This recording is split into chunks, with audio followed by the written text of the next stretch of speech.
março você pode ver o mundo despertar pra você.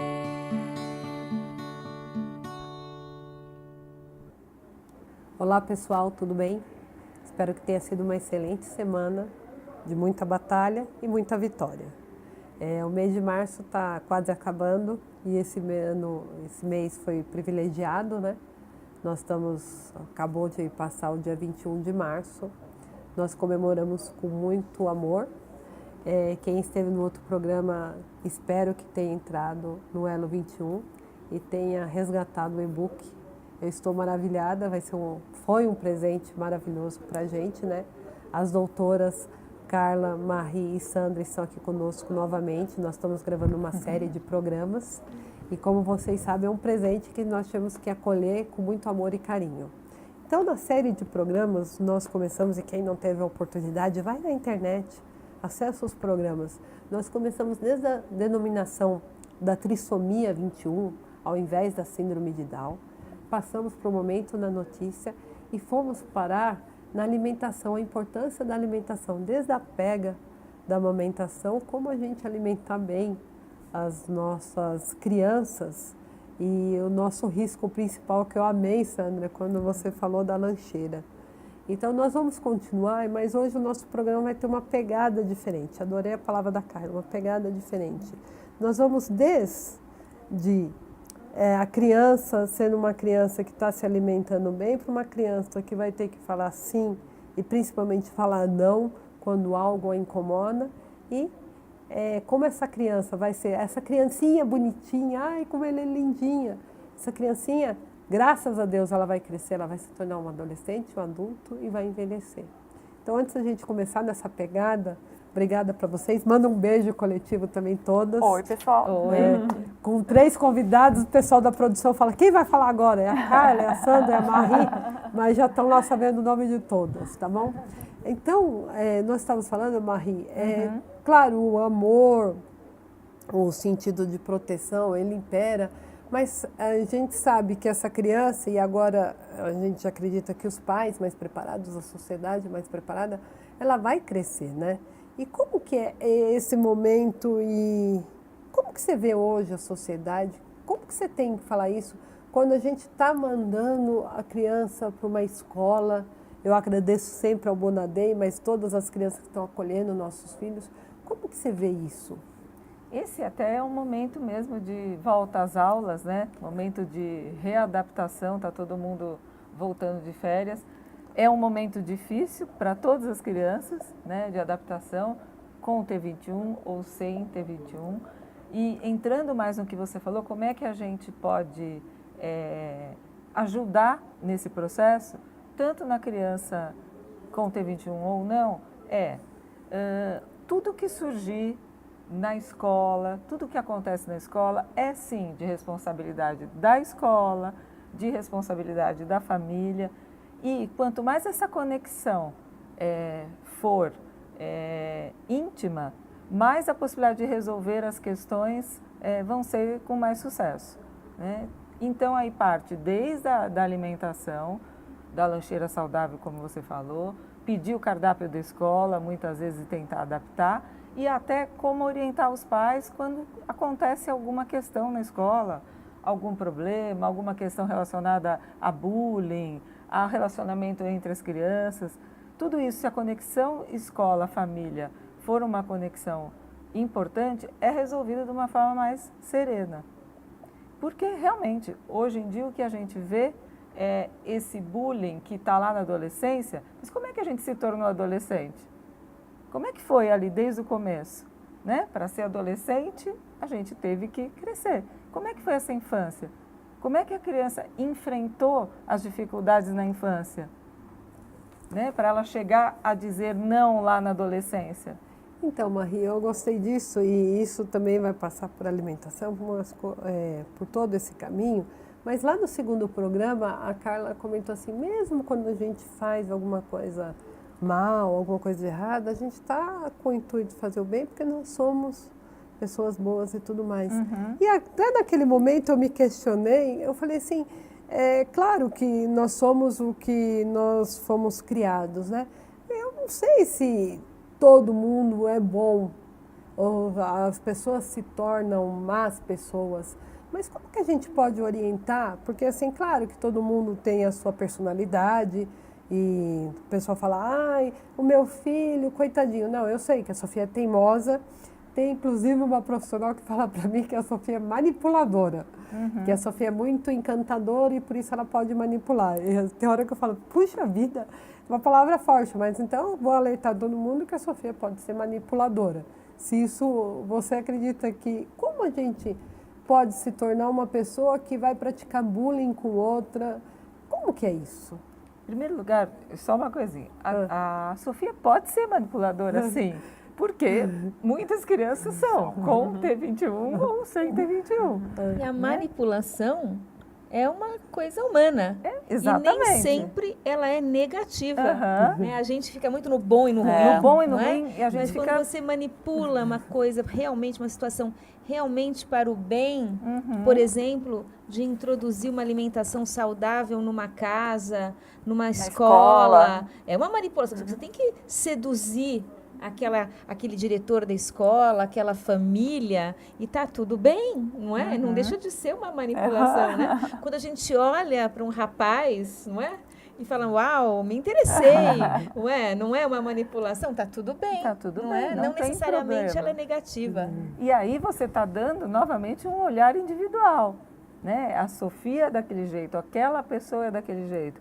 E assim, mais do que ficar nessa dicotomia do bem e do mal, somos bons e somos maus, nós somos um pouquinho disso tudo mesmo.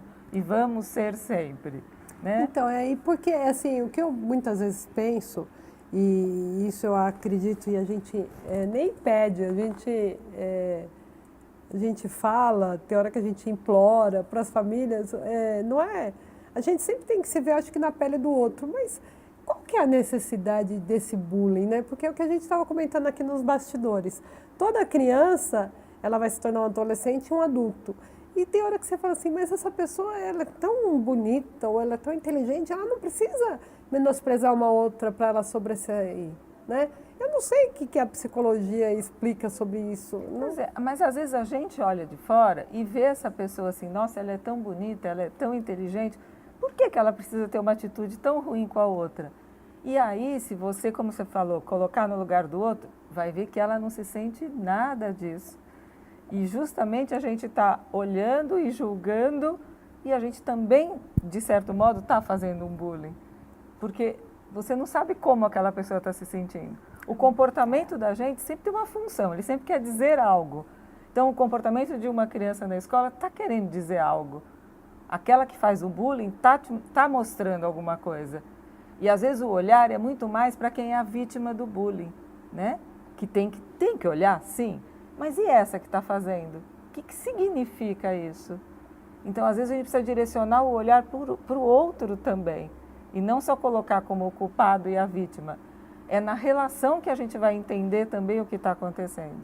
Às vezes o bullying que ela faz no amiguinho é um reflexo de algo que ela também está sofrendo em algum outro lugar.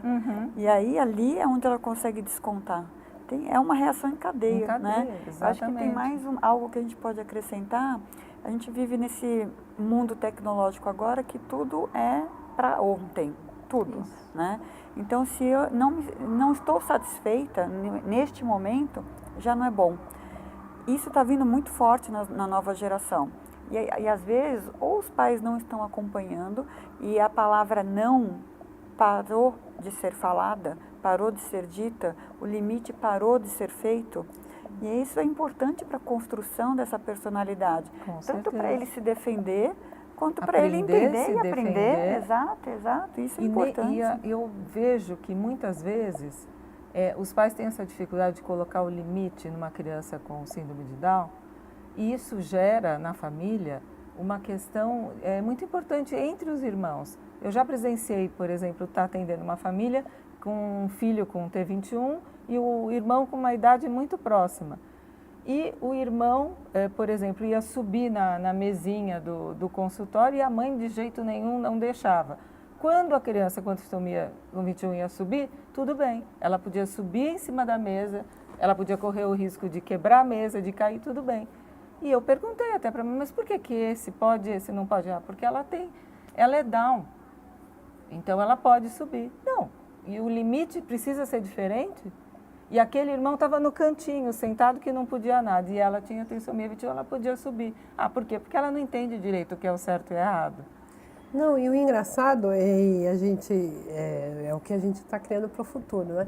E tem hora que eu percebo, e a gente impõe muito limite, mas como a Sofia é teimosa, eu falo, mas minha filha, assim, tem hora que eu falo, ai Sofia, você...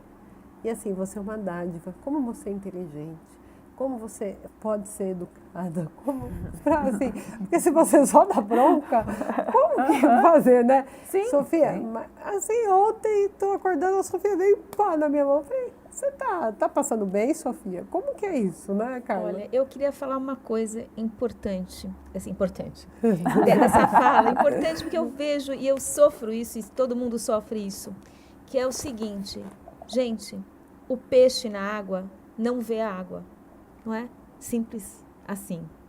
Então, dentro da nossa dinâmica familiar, todos nós, não é? A gente não vê determinadas coisas que a gente faz e que a gente acha que não faz, né? Que a gente acerta.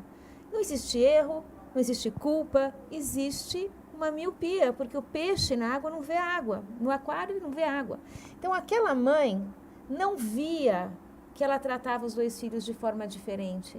Então, ela limitava, ela não dava limite para aquele menino com T21 e para o outro ele via esse bullying, né? Ele via essa falta, quer dizer, ele era punido na visão dele. Então, o que eu queria só chamar a atenção, que na minha visão, existe um preconceito muito grande em relação à figura do psicólogo dentro da família.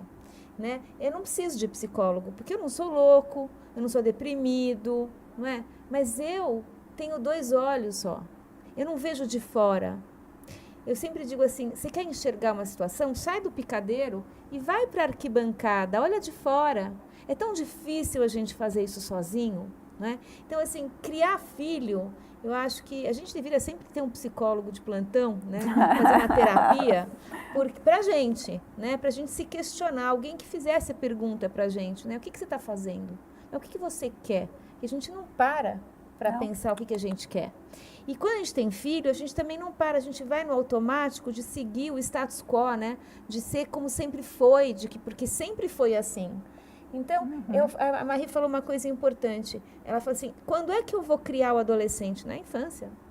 É dizendo não para o doce, para o processado, e ele sente que ele é mais saudável, ele entende, que ele vai amanhã dizer não para a droga. Porque dizer não para o que não é bom já faz parte do vocabulário dele, né? E é quando ele é adolescente que ele vai entender que ele pode dizer não para determinadas coisas e sim, eu quero um trabalho, eu posso, porque eu já aprendi a ter tônus, a ter músculo que me faz entrar no mercado de trabalho e adultar.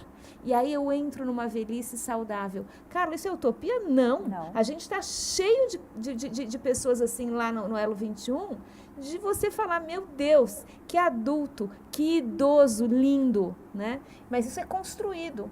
Exatamente. E outra coisa, então eu diria que a figura cada vez mais a gente vê famílias com T21 em que o terapeuta de base é o psicólogo, porque ele está ajudando a adolescer e a adultar. Né? Isso é importante. E você diz assim, Carla, mas eu tenho meu filho, minha filha agora, já adolescente, e não fiz isso, e sinto essa dificuldade. Eu acho que a grande mensagem de todos esses programas que a gente construiu junto aqui nunca é tarde. Sempre há recaminho. O agora sempre é o melhor momento. O agora sempre é o melhor momento. Sempre dá. A gente tem pessoas lá com mais de 40 anos com T21 entrando no primeiro emprego, que muita gente sem T21 não faz. E não faria. Então, gente, não vamos deixar desalento, acomodação, inércia E agora, fazer um recaminho, né, começar sozinho, é muito difícil e não precisa ser assim. Né? Então, assim, ter uma equipe, tá num conjunto, tá num contexto, se unir a outras pessoas, outras famílias, com essa mesma visão de transformação e de, né, começar uma outra história, ou uma história diferente, ou introduzir uma outra, um outro fim. O livro tá aí, a gente sempre pode mudar o fim dele. Pessoal, elas começam a falar, isso seria uma fala ótima, assim, para a gente finalizar, né? E aí elas começam a falar, a gente começa a perceber, né? E não em pessoas com T21, mas e é uma coisa que eu queria puxar o gancho da Marie e levar diretamente para a Sandra. A gente estava falando de lancheira saudável, mas como o ser humano se detona, né? Ele se auto-implode, né? E uma das coisas que a gente vê sempre é a fuga para a comida, né? Porque, eu não sei se é para Marie, para Sandra, mas assim, eu estou querendo fugir, ou você vê que a própria criança tem aquela compulsão, e eu acho que o síndrome de Down tem compulsão, porque assim, eu sei que a Sofia não come muito, mas tem hora que ela acabou de comer, ela fala, mãe, leite, ou mãe, suco, ou mãe... Então parece que ela não está saciada, ou é uma compulsão, mas por que isso no ser humano? Por que a gente se no ser humano, de uma forma geral, a gente tem mecanismos de fuga. E comida, vamos pensar bem, é o quentinho, é o gostoso, desde do quentinho do útero, do leite, do peito, ao que a mãe fazia gostosinho em casa. Então, comida, ela traz esse approach de algo que eu posso fazer e vou me sentir bem. E só uma coisa, Fernanda, é um prazer imediato, né? Exato. Num momento de vida que todo mundo busca muito um prazer imediato. E na comida você tem aquele prazer na hora, ali. Dura segundos, vai ter consequências grandes, mas é imediato. Exato. É um prazer imediato. E aí a gente até pode dar um olhar assim um pouco mais técnico, que é de adicção, do vício, né? Sistema dopaminérgico. Se eu dou muito açúcar para o meu filho, eu estou acionando esse sistema de vício. Então, eu estou otimizando e fazendo com que ele sempre queira mais doces. Isso são assim, nos eixos do corpo. Na rotina, no comportamento, a gente está trazendo essa válvula de escape para algo que eu posso me satisfazer muito rapidamente. Na T21, a gente tem um apetite maior, a gente gasta menos energia, tem essa condição também. Então, esse olhar entre você escolher alimentos que podem ser mais saciogênicos e podem ter uma qualidade de nutrientes é importantíssimo. Então, eu posso comer um pratão de massa ou eu vou comer um pouquinho de massa com muitos legumes, com uma salada, com uma proteína. O que vai me saciar mais? Então, eu tenho que começar a escolher isso para que eu não fique com fome imediatamente depois. Para qualquer pessoa, não é só na T21. Né? É que às vezes a gente acaba dando só esse olhar, nossa, por que está com essa voracidade? Porque às vezes é o que ele está colocando para fora em termos de, eu estou sem T21 talvez eu ficasse, não vou comer agora, e na T21 não fica colocando freios. E também a questão do metabolismo, né, Sandra, da fome oculta, né? Exatamente. Fome oculta é um termo que a gente utiliza na nutrição, que é comer alimentos que são calóricos, mas sem nutriente algum. Todo alimento tem caloria, mas a gente fala, o que é uma caloria saudável? É você comer uma fruta, que além da caloria, tem uma série de nutrientes. Ou eu vou comer um pacote de biscoito, que só tem basicamente a energia, a caloria. E aí, rapidamente, eu vou ter fome novamente. Então, a gente tem que dar esse olhar de o que eu estou colocando no meu corpo. E, de fato, você usou a palavra assim, a gente detona esse corpo e é com ele que a gente passa a vida inteira. Então, se a gente não... Lembra que você falou no começo, a Carla, na corridinha dela de manhã e tudo mais? Se a gente não cuida desse corpo com atividade física, com uma boa alimentação, com uma redução de estresse, assim, o que eu posso fazer para também ter um processo mental mais tranquilo, cuidar desse emocional de uma forma completa, porque isso também vai ser a nossa expressão também nos nossos genes. Se eu não tenho essa série de cuidados, eu estou vivendo mais ou menos, eu tenho uma vida mais ou menos, eu estou sobrevivendo, não vivendo, e que é diferente vezes, isso. Esse autocuidado É mais fácil você entender que se alimentando bem e fazendo uma atividade física, você está com a sua saúde em dia. É mais fácil você entender que isso afeta do que os seus pensamentos e as suas emoções. Mas é um tripé, as três coisas estão ali. E as três coisas vão influenciar na expressão dos seus genes. Não é só a comida e não é só a tua carga genética. É a tua escolha de vida. Ah, mas eu até agora não fiz nada, e agora? Agora é a melhor hora, tenho que fazer. Quando a gente para e a gente se toca, a gente transmite o Exatamente. carinho, não é? Esse sentimento bom de relaxamento, para eu sentir isso, eu tenho que ativar genes, para me dar neurotransmissores, para me dar uma resposta metabólica, para eu sentir isso no corpo. Se eu tenho raiva, eu vou ativar outros inflamatórios, que me enfesam, que me inflamam. Então, esse cuidado com o sentir, também com é o um autocuidado relacionar-se, mental, com o né? amar, com a troca, é saúde. Pessoal, a gente começa o programa ensaiando um script. Sai tudo diferente. E ele vai assim muito além do que nós esperávamos. E enquanto essas sumidades estavam falando, assim, eu consegui ir muito longe. Porque assim, uma preocupação, eu tenho certeza que de todas as mães e pais, é o que vai acontecer com o meu filho quando eu não mais estiver aqui. Essa preocupação, para mim, é dioturna. Mas será que eu estou me cuidando bem? Será que eu estou me dando a devida atenção para estar com o meu filho o máximo de tempo possível que Deus possa me propiciar? Será que eu estou ajudando Deus a me ajudar? Eu acho que esse é o Excelente, mote, ótimo. né? O que você acha disso, cara? Eu acho perfeito, porque se eu não souber me cuidar e não souber respeitar isto que eu recebi e que vai me levar e transmitir o bem e viver, que se eu não souber cuidar de mim, eu não vou ensinar meu filho, porque eu não sei. Né? Filhos aprendem por cópia, né? Cópia, por exato. modelo. Exemplos, né? E além disso, eu cuidando de mim, eu tendo essa confiança e ensinando meu filho a cuidar dele, eu vou também ensinar a ele a autonomia para me mostrar. Eu tenho que estar aberta e tenho que ter, às vezes, uma ajuda psicológica para aceitar que meu filho não vai ficar um bebê para o resto da vida. Então, de pequeno, eu tenho que aprender a soltar. Eu tenho que aprender a ser autônoma comigo para ensinar autonomia. E aí, esse menininho gostosinho, bonitinho, tudo isso que você falou, vai para o mundo. E eu tenho que permitir isso.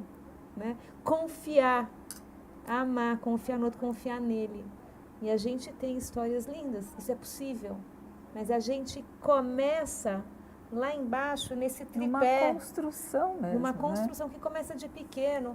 Então, que gente, precisa ser lindo sólida. Falar da criança, mas a gente não pode perder da mente que a gente cria os nossos filhos com T21 e sem T21 para que eles tenham um envelhecimento saudável. Né? E envelhecimento saudável é tudo. É ser feliz, é trabalhar, é ter autonomia, ter um corpo que te leve, né? Ter um corpo que recebe e dá carinho. Então, assim, e para a gente ensinar isso, a gente tem que praticar. Então, eu acho que tem um exemplo que eu dou para os pais, que é muito legal e é bem, bem simples. Quando você está no avião, que a aeromoça fala assim, ao cair as máscaras, coloque em você primeiro e depois na criança e no idoso. Eu acho que isso é algo muito importante. Se você não se cuida, como que você vai estruturar quem precisa de ajuda do seu lado? Sandra, isso é bem importante. Achei maravilhoso. Deixa uma mensagem, porque eu vou reservar 1 minuto para cada um de vocês. Uau, primeira, assim, ela não pensou que isso ela não avisou, hein? Bom, mensagem, lembra que comida é algo que é nosso amigo, né? Comida não é algo ruim, porque a gente vive numa época onde a gente está demonizando demais os alimentos.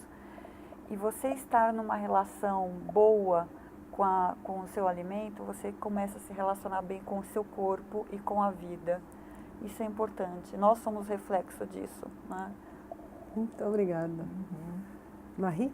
A minha mensagem é todas as mensagens juntas.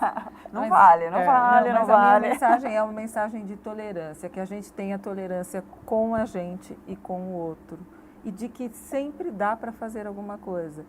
Dá para começar hoje uma dieta nova, diminuir essa compulsão, buscar outros prazeres na vida, de outras formas, para o meu filho e para mim. Dá para começar a ter uma atitude mental diferente, um autocuidado e buscar isso da forma que for, uma meditação, uma psicoterapia, uma busca espiritual, dá. Então, sempre dá para fazer alguma coisa. O passado a gente não muda, mas as nossas escolhas vão refletir agora e lá na frente. Eu vejo os nossos genes como uma aquarela, né, que tem aquelas cores fixas, não é? Mas a gente, e elas não vão mudar as cores, sem dúvida, mas a gente combina as cores e constrói um quadro do jeito que a gente quer. E a gente pode estar mudando esse quadro com a combinação das cores do jeito que a gente quer. Mas a gente nunca pode deixar de ter em mente que quem tem o pincel somos nós. E a todo instante eu estou colocando a ponta do pincel em alguma cor, essa responsabilidade é nossa. Mas a gente também não pode ter em mente, deixar de ter em mente que para escolher as cores, para entender como são as cores, como as combinações ficam melhores ou piores, a gente não precisa descobrir sozinho na tentativa e erro. Tem um monte de gente junto para fazer elo, exatamente, para que a gente consiga fazer o melhor. E a gente vai errar, mas a gente sempre pode remodelar, reescolher as cores e partir para uma outra matiz. Gente, como não amar o mundo, como não crer que a gente unido pode transformar o mundo. O mundo, a tua casa. Você transformando isso, você já está transformando o teu mundo. Não sendo piegas. Eu sei que no dia que eu descobri que eu teria a Sofia, esse dia a minha vida mudou completamente. E vocês podem duvidar, muitas pessoas. Mas, gente, a minha vida mudou para muito melhor. Um beijo coletivo, por favor. E gratidão. Tenham fé. A vida é muito boa. Bem-vindo ao maravilhoso mundo cromossomo 21. Bem-vindo ao maravilhoso mundo da trissomia 21. Um beijo.